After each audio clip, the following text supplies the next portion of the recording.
हाय बच्चों, welcome to M classes. आज आपका प्रश्नावली 6.2 में की प्रमेय आपके प्रमेय नंबर 1 थेल्स की प्रमेय। तो थेल्स की प्रमेय जो है वो कहती क्या है, उसके कहने का मतलब क्या है, उसका सेंस क्या है, इस पर हम ध्यान देते हैं। तो कह क्या रहा है, दिया है यदि किसी त्रिभुज की एक भुजा के समांतर, किसी त्रिभुज के एक भुजा के समांतर अन्य दो भुजाओं को भिन्न भिन्न बिंदुओं पर प्रच्छेद करने के लिए एक रेखा खींची जाए तो ये अन्य दो भुजाओं को एक ही अनुपात में विभाजित करती हैं, विभाजित हो जाती हैं। यानी आपको ये कह रहा है कि यदि किसी त्रिभुज के समांतर, किसी त्रिभुज में एक भुजा के समांतर को एक अन्य रेखा खींची जाती है, वो जो है जो समान अनुपात में जो विभाजित करने वाले बिंदु है समान अनुपात। यानी आपको सिद्ध क्या करना है, ध्यानपूर्वक देखना। जैसे आपके पास हमारे एक त्रिभुज है, त्रिभुज आपका है ए बी सी। मान लेते हैं इसके समांतर एक भुजा खींची गई है, किसके समांतर, बी और सी के। इसका नाम देते हैं डी और ई। मान लिए कि जो है बीसी के समांतर हमने एक क्या किया, डी एक रेखा खींच दी है। अब ध्यान दो, आपको सिद्ध करना है कि यदि डीई समांतर क्या है बीसी, यदि अगर डीई समांतर क्या है बीसी, तो आपको सिद्ध करना है एडी बटे डीबी बराबर एई बटे ईसी। ये चीज आपको क्या करना है, इसमें सिद्ध करना है। ध्यान दो, सबसे पहले लिखते हैं दिया है, दिया है त्रिभुज ए बी सी में, त्रिभुज ए बी सी में डीई समांतर क्या है बीसी। डीई रेखा जो है किसके समांतर है, बीसी के। अब ध्यान दो, इसमें रचना करनी पड़ेगी और सिद्ध करना है, सॉरी लिख लेते हैं। सिद्ध क्या करना है, सिद्ध करना है, क्या सिद्ध करना, ध्यानपूर्वक देखो। एडी बटे डीबी बराबर एई बटे ईसी। ये चीज आपको क्या करना भैया, सिद्ध करना है। और रचना लिखते हैं। देखो इसमें कुछ रचना करनी पड़ेगी, क्या करनी पड़ेगी, रचना। अब देखते हैं रचना क्या करनी पड़ेगी। यहां ध्यान दो, आपको क्या करना है, एक बार इस ए बी पर ई से लंब डालोगे। कहां से डालोगे, इस ए बी रेखा पर ई से लंब डालोगे। तो जब यहां से लंब डालोगे तो यहाँ कोण बनेगा 90 डिग्री का। तो इसको हम मान लेते हैं एम है, क्या है एम। और इस डी से इस पर लंब डालोगे एसी पर, तो जो आपका आ जाएगा इसका नाम ले देना एन। क्या है इसका नाम, एन। और ध्यान दो, और रचना में क्या करना होगा, ई को बी से, ई को किससे मिलाना पड़ेगा, बी से, और डी को किससे मिलाओगे, सी से। तो रचना में लिखते हैं, ध्यानपूर्वक देखो। आपने क्या किया, सबसे पहला काम डी से ए बी पर और सॉरी डी से ए सी पर और इसे ए बी पर लंब डाला। तो लिखते हैं डी से ए सी तथा ई से ए बी पर लंब डाला। लंब डाला जाए, किस पर डालो आप, एडी लिख लेना, ज्यादा आसान है, एडी पे, और यहां से लिख लेना ए पर। अब ध्यान दो, लंब डालो,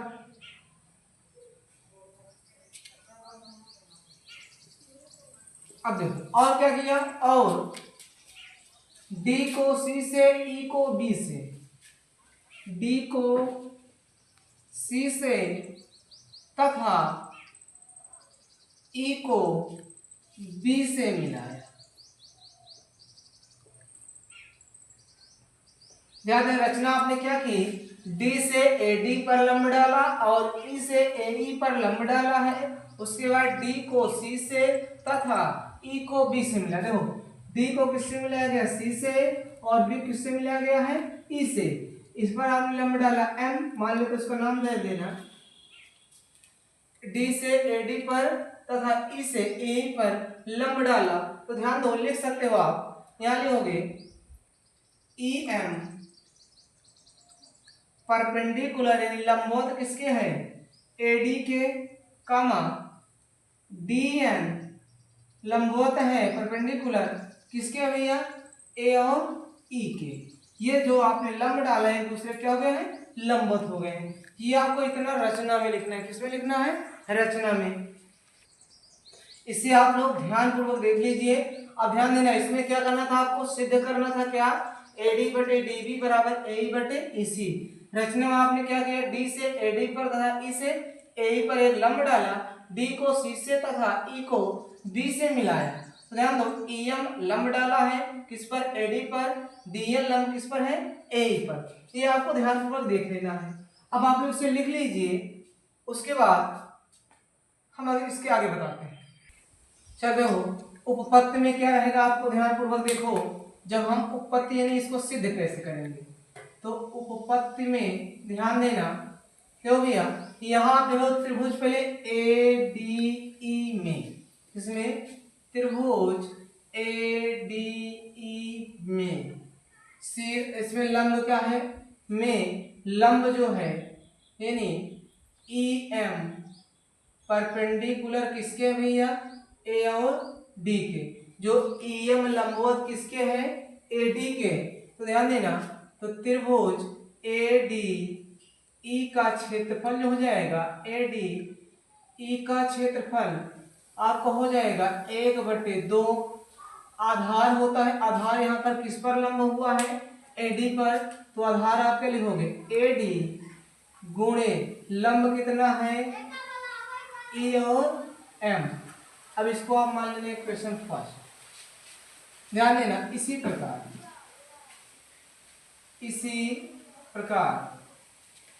त्रिभुज किसमें देखोगे भैया, डी ई बी में या बी डी ई में, बी डी ई में लंब जो होगा ई डी ई एम लंब किस पे होगा, डी और बी पे। ध्यान दो, जब कभी त्रिभुज ऐसे यानी आपका अधिक कोण त्रिभुज होता है, कैसा होता है, अधिक कोण, जब उस पर लंब ढीला जाता है। ध्यान पूर्वक देखो, ये कैसा त्रिभुज है, अधिक कोण। जब उस पर लंब डाला जाता है हमेशा वो आधार के सामने होता है, त्रिभुज के अंदर नहीं आता, त्रिभुज के क्या आता है, बाहर। उसी प्रकार इस वाले देखो डी बी ई एक अधिक कोण त्रिभुज है, तो जिसका लंब आया है ई एम का इसके बाहर, लेकिन आधार इसमें क्या हो जाएगा, बी और डी। तो लिखोगे त्रिभुज बी डी ई का क्षेत्रफल आपका हो जाएगा, ध्यान करो देखो 1/2, आधार कितना है डी बी इंटू ऊंचाई लंबवत क्या है, ई और एम, क्या है, ई एम। इसको मान लेते हैं समीकरण 2। अब क्या करो, समीकरण 1/2 से, तो लिखोगे समीकरण 1/2 से। तो समीकरण आपका 2 क्या है, 1 क्या है भैया, त्रिभुज ए डी ई का क्षेत्रफल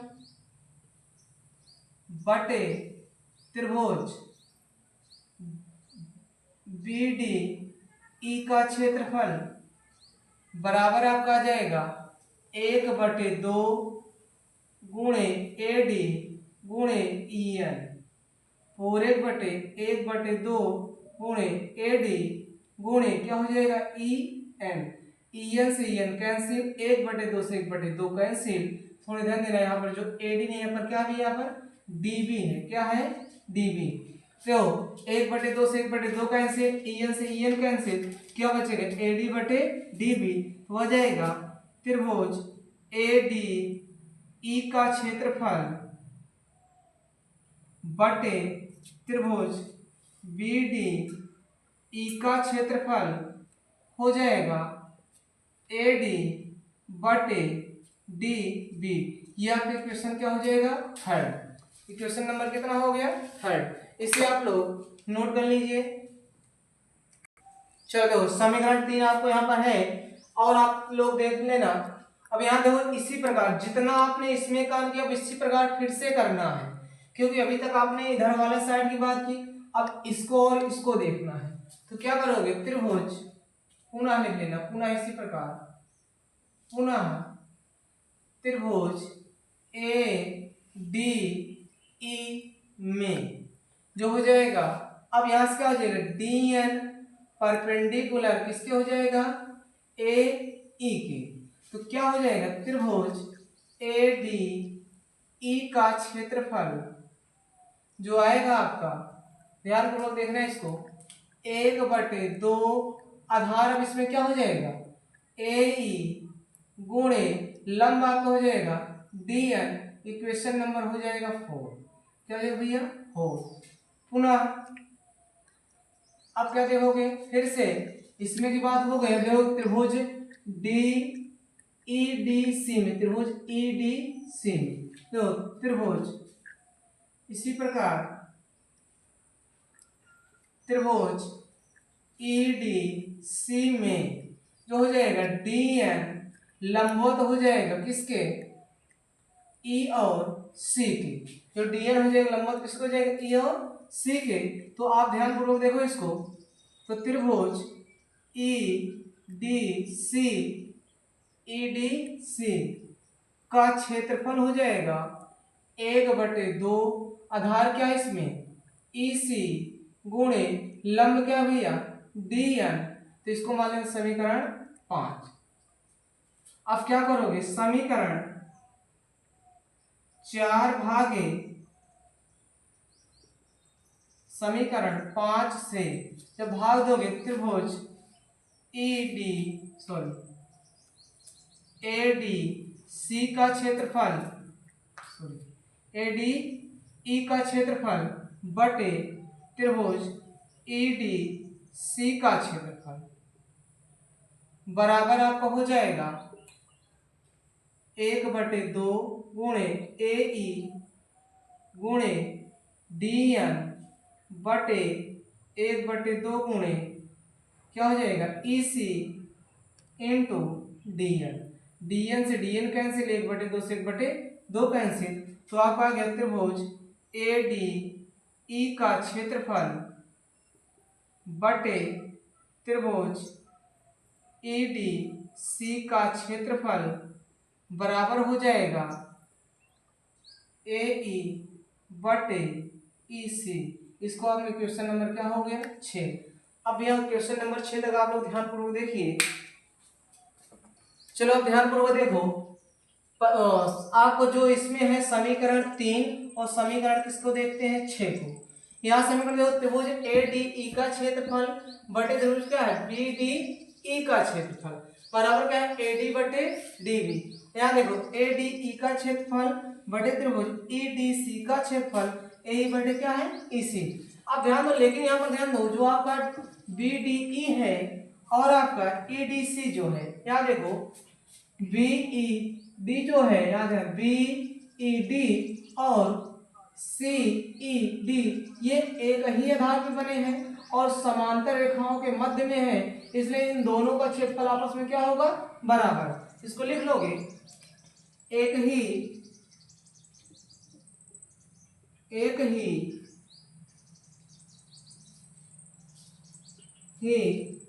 आधार पर दो समांतर रेखाओं के मध्य बने त्रिभुज का क्षेत्रफल बराबर होता है। ध्यान देना, एक ही आधार पर बने दो समांतर रेखाओं के मध्य त्रिभुज का क्षेत्रफल क्या होता है, बराबर। एक ही आधार पर दो समांतर रेखाओं के मध्य बने त्रिभुज का क्षेत्रफल क्या होता है भैया, बराबर। तो लिख दोगे त्रिभुज बी डी ई का क्षेत्रफल बराबर होगा त्रिभुज ई डी सी का क्षेत्रफल।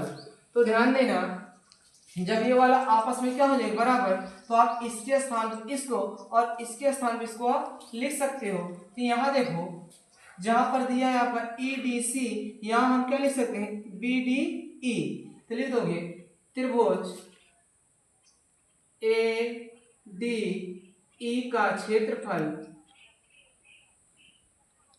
ऐसे कर लो। तो यहाँ ए डी ई का क्षेत्रफल यहाँ भी मिला है, यहाँ मिला है, ई डी सी के स्थान के लिए देना है आपको बी डी ई का क्षेत्रफल। तो समीकरण 6 में दिया त्रिभुज ए डी ई का क्षेत्रफल बटे, यहाँ जो त्रिभुज आप क्या है ए डी सी है, यहाँ लिख दोगे त्रिभुज बी डी ई का क्षेत्रफल बराबर आपको क्या दिया है ए ई बटे ई सी। अब ध्यान से देखो इसको भैया, इसको मान लेना 7। अब यहाँ देखो जो समीकरण 3 का मान है किसमें रख देना है 7 में, क्योंकि यहाँ देखो ए डी ई का क्षेत्रफल और बी डी ई का क्षेत्रफल, यहाँ देखो ए डी ई का क्षेत्रफल बी डी ई का क्षेत्रफल बराबर दिया ए डी बटे डी बी। तो समीकरण, यहाँ ध्यान देना, समीकरण 3 का मान समीकरण 7 में रखने पर, तो 7 आपको क्या है भैया त्रिभुज